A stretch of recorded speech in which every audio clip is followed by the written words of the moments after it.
So, Sabrina Carpenter's massive success in 2024, it really felt like it just exploded out of nowhere, right? One minute she's that familiar face from the Disney Channel, and the next she's a global superstar with the absolute song of the summer. But the story behind that meteoric rise is way more calculated than you might think. It's really a masterclass in how a modern pop star is made, and we're going to break down exactly how they did it. Yeah, this wasn't just some lucky break or a song that happened to catch the algorithm just right. The music, the look, the headlines, none of it was an accident. In fact, this was a long game strategy, a blueprint that was tested and executed in perfect order by a massive industry machine. The Sabrina Carpenter you see today didn't just happen. She was built. To really get what's happening now, we have to go back. We have to see where it all started and look at how all the pieces were put into place, one strategic move at a time. Every story has a starting point, and for Sabrina, it was inside that well-oiled machine we call Disney, a place that's famous for creating stars, but also, for putting a ceiling on just how far they can go. Her early career was, pretty solid. She had a big role on a popular TV show, she had a record deal with Disney's own label, and she put out 4 albums. She definitely built a loyal core fan base, but she wasn't really breaking into that mainstream pop conversation. To most people, she was a familiar face, not a must-hear voice. And you can tell, behind the scenes, she was feeling the pressure and that lack of control that comes with being a young star in that system. She's talked about having to just say yes to things she wasn't into, from song choices to what she wore. And that's when you know a change is not just wanted, it's necessary. So after her Disney contract was up, the industry didn't just give her another record deal. Oh no, they decided to rebuild her from the ground up. And this, right here, is where the real strategy kicks in. The industry actually has a name for this kind of thing, artist development. And you can basically think of it as a strategic reset button. For some artists, it's just a few minor tweaks. But for Sabrina, it was a complete demolition and rebuild of her entire public identity. And wow, the transformation was stark. I mean, just look at the difference here. The sound shifted from that safe teen pop to a more mature, synth-driven sound that's tapping right into that 80s nostalgia thing. Her image went from the relatable best friend to a glamorous, provocative star. And the target audience, it went from just Disney viewers to the entire global pop market. And the very first move under her new label, Island Records, was the single Skin. Now, whether it was actually an intentional response to Olivia Rodrigo's driver's license, it didn't really matter.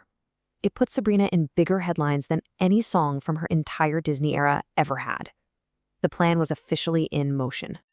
So, with the new brand established, the next phase was a perfectly sequenced global launch designed to build momentum and create a star that was just undeniable. And the execution was flawless. First, her improvised city-specific outros for her song Nonsense started going viral, building all this organic buzz online. Then came the masterstroke, landing the opening slot on Taylor Swift's Eras Tour, putting her in front of millions of new fans every single night. And right as all that momentum peaked, she dropped Espresso, the perfect summer anthem.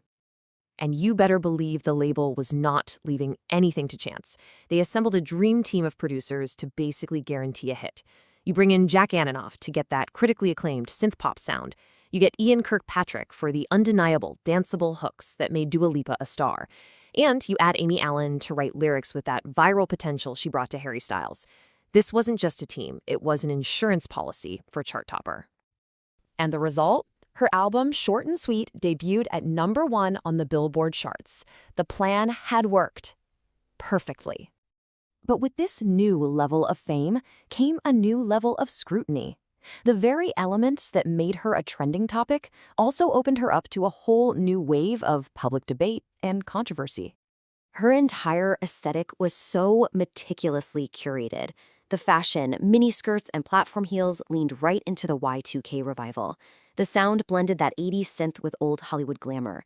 And the brand deals with Savage X Fenty and Skims, well, they made the shift impossible to ignore. She wasn't just a singer anymore. She was a full-fledged brand. The conversation around her got way more intense after a bedcam performance on tour.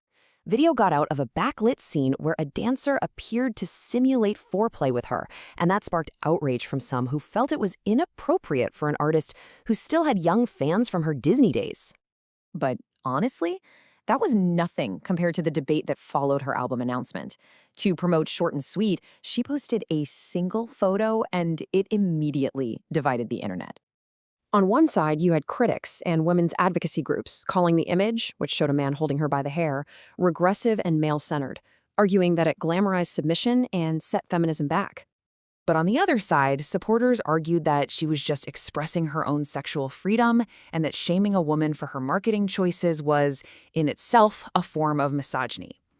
So the crucial point is the controversy itself just became part of the marketing machine. All of this, the strategic rebrand, the hit-making team, the calculated controversies, brings us to the central questions surrounding Sabrina Carpenter's success. For her part, Sabrina emphasizes her own role in the creative process. She pushes back against the idea that she's just a passive participant, stating that despite all the co-writers and producers, she's in the room, actively writing her own music. And that leaves us with the final question. Is she the architect of her own career, using the industry machine to her advantage, or is she the perfect product of that machine? In the world of modern pop, it can be really hard to tell the difference.